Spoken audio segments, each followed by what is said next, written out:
Undang-Undang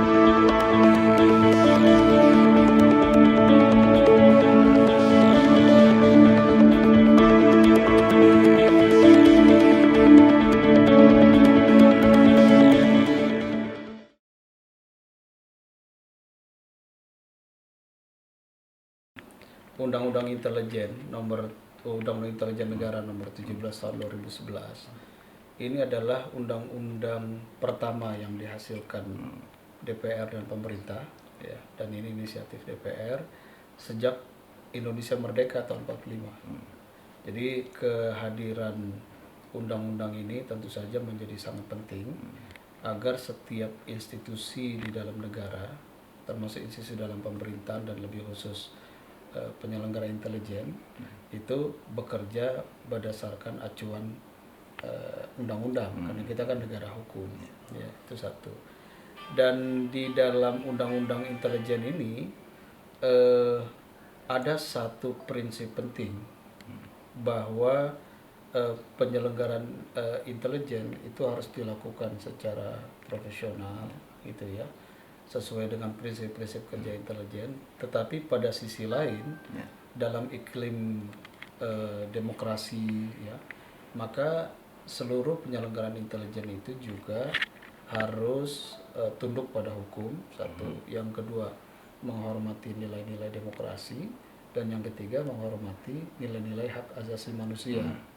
Nah, sehingga dengan kerangka ini, maka intelijen bukan hanya profesional, tapi juga akuntabel dan betul-betul berkhidmat, bekerja untuk kepentingan negara, sehingga potensi-potensi penyalahgunaan bisa diminimalisir, ya. Nah, itu satu. Yang kedua, amanat di dalam undang-undang itu juga untuk menjamin akuntabilitas penyelenggaraan intelijen, dibentuklah atau diatur mekanisme pengawasan. Mekanisme pengawasan itu ada dua, pengawasan internal di masing-masing badan atau lembaga penyelenggara intelijen, dan yang kedua ada pengawasan eksternal, ya. Nah, pengawasan eksternal ini di undang-undang diamanatkan atau dimandatkan ke DPR. Nah, disitulah muncul klausul pengaturan mengenai tim pengawas intelijen DPR RI, gitu ya. Itu acuannya. Jadi kalau ditanya kenapa muncul tim pengawas intelijen DPR, ya sebagai implementasi dari amanat undang-undang, sebagai instrumen dari pengawasan, ya, eksternal dalam penyelenggaraan intelijen.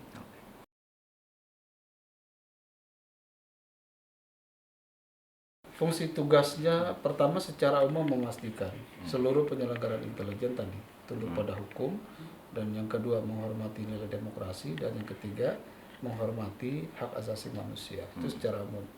Secara khusus, tim pengawas intelijen ini juga diberikan kewenangan, ya, untuk menyelidiki jika ada dugaan praktek intelijen yang melanggar peraturan perundang-undangan, gitu. Jadi jika ada satu kasus misalnya, dan itu menyangkut kepentingan masyarakat luas, menyangkut kepentingan negara, tetapi ada indikasi pelanggaran undang-undang, maka tim ini, ya, bisa menggunakan kewenangannya, gitu, meminta keterangan sampai jika ada bukti yang permulaan yang kuat bisa melakukan penyelidikan. Tetapi outputnya bukan penegakan hukum. Outputnya adalah rekomendasi. Apakah rekomendasi kepada penyelenggara intelijen itu sendiri, rekomendasi ke DPR, ataupun rekomendasi kepada Presiden, karena pengguna akhir atau end user intelijen negara ini kan Presiden. Nah, yang lain yang khusus adalah bisa meminta keterangan penyelenggara intelijen jika ada hal-hal khusus yang memang itu membutuhkan pendalaman, ya, apakah dalam rangka pemberian pertimbangan atau di dalam memberikan masukan-masukan bagi perbaikan kinerja. Kira-kira itu.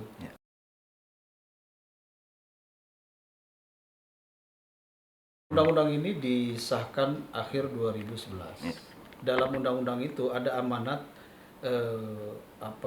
bagi pemerintah untuk mensosialisasikan Ya. undang-undang ini gitu ya dalam waktu 1 tahun pertama.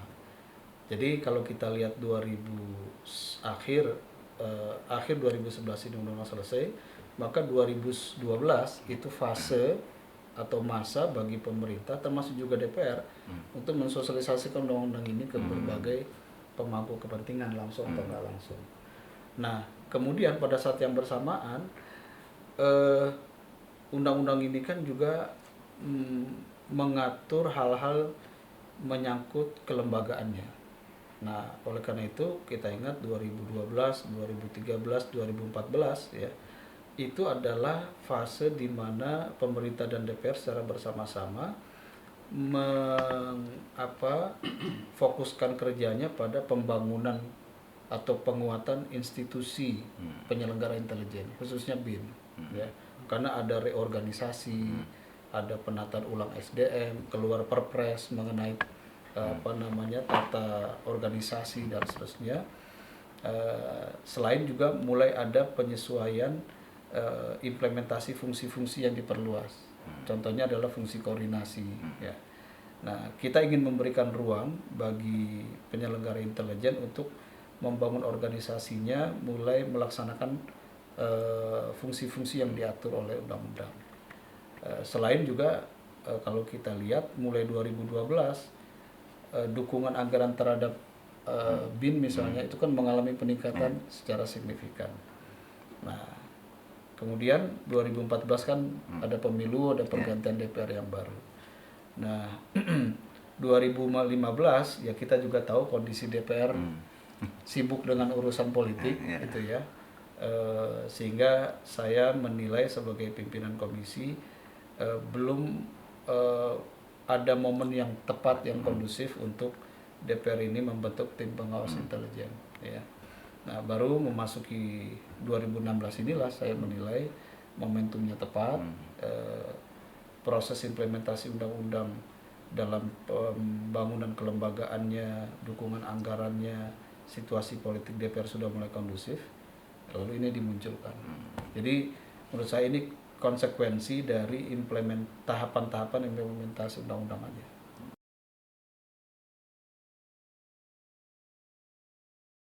Ya kalau peristiwa terorisme kasus bom Tamrin itu satu kebetulan aja ya. Dan bukan menjadi alasan lalu tim WAS ini muncul. Sebelumnya juga sudah dipersiapkan ya. Sudah, karena kan DPR harus membentuk peraturan dulu kan.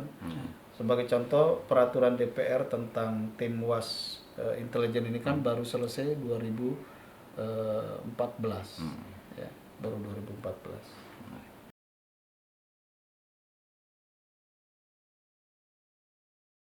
Ya, saya mengikuti ya pernyataan berbagai pihak yang pro dan kontra soal keberadaan tim WAS intelijen. Menurut saya ini cermin dari belum tersosialisasinya secara luas undang-undang ini ke berbagai pihak yang punya kaitan atau punya perhatian. Itu satu. Ya, tugas pemerintah dan DPR untuk mensosialisasikan lebih luas lagi. Yang kedua, menurut saya kita tidak perlu terlalu khawatir, cemas gitu ya dengan keberadaan tim WAS, karena ini best practices yang juga terjadi di banyak negara maju. Bahkan di Amerika, di kongresnya itu dia bukan tim, tapi komite. Gitu. Komite itu ya bisa lebih besar dari tim. Nah, cuma karena di dalam Undang-Undang MD3 dan Tatip DPR tidak dikenal komite sebagai instrumen kerja DPR, tapi yang ada adalah tim gitu ya. Yang ada kan ada panitia angket, panitia interpelasi dan segala macam. Tapi ini kan bukan pansus. Kalau pansus kan ad hoc. Makanya yang bisa permanen adalah tim ya. Jadi akhirnya kita mengadopsi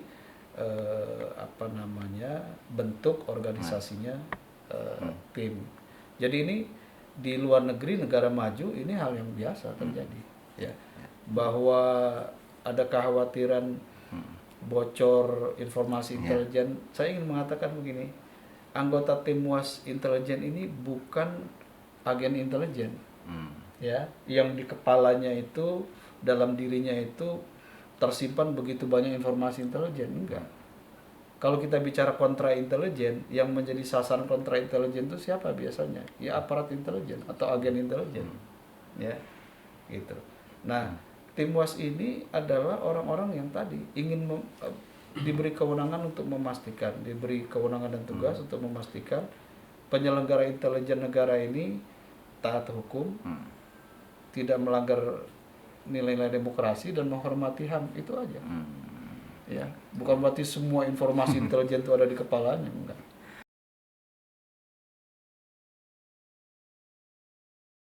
Sistem kerjanya tertutup. Makanya di dalam sumpah anggota tim Was intelijen ini kan salah satunya adalah bersungguh-sungguh menjaga kerahasiaan informasi intelijen, dan bahkan diatur sanksinya kalau ada kebocoran. Sanksinya apa kalau ya ada sanksinya, itu tergantung derajatnya kan, apakah pelanggarannya itu ringan atau pelanggarannya berat mengarah ke pidana.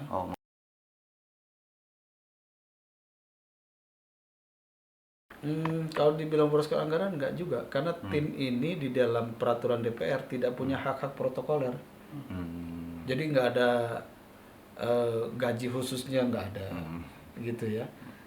Kalaupun dia melakukan tugasnya, tugas itu melekat sebagai anggota DPR, gitu. Ya kecuali kalau misalnya dia harus melakukan peninjauan ke daerah, ya otomatis kan memang ada biaya perjalanan, itu kan standar yang ada di DPR. Jadi tidak ada alokasi anggaran khusus untuk tim pengawas ini.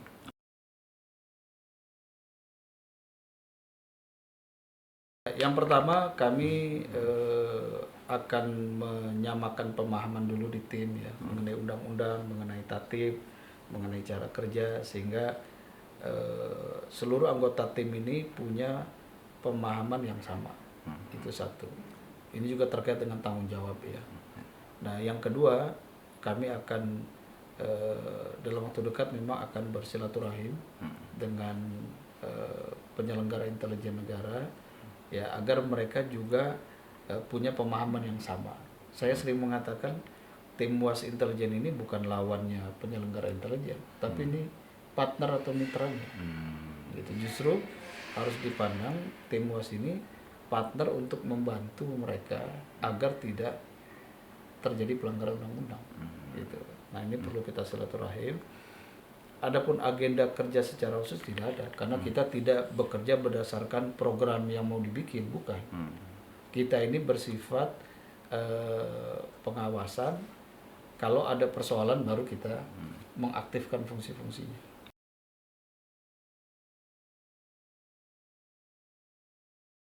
Kalau kita mengacu ke undang-undangnya, tim pengawas ini adalah tim pengawas eksternal untuk Badan Intelijen Negara.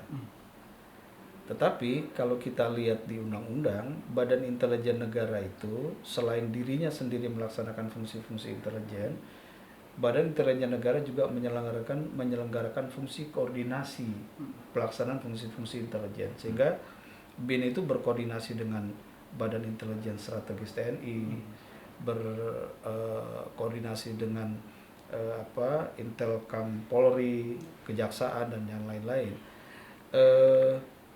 Kalau misalnya ada persoalan yang dipandang perlu disikapi ditindaklanjut oleh tim Was intelijen menyangkut koordinasi, maka mungkin saja ya, karena persoalannya koordinasi, maka tim Was ini akan berhubungan dengan BIN dan mitra-mitra koordinasinya, bisa dengan BAIS, bisa dengan Intelkam Polri, bisa dengan yang lain. Ya, dengan BNPT juga ada gugus intelnya kan.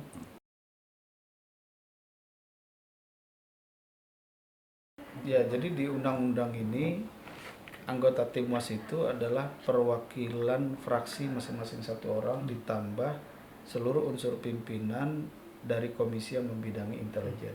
Ya. Fraksi ada 10, pimpinan komisi sekarang ini ada 4, jadi 14. Tapi kalau pimpinan komisi ini tambah satu lagi, kan seharusnya 5, ya jadi 15 anggota timnya ya.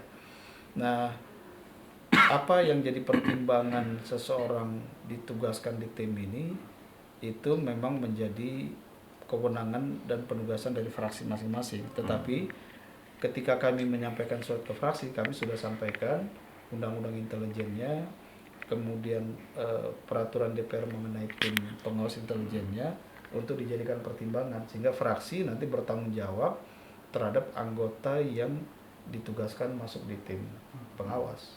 Jadi kompeten atau tidak yaitu menjadi tanggung jawab fraksi masing-masing.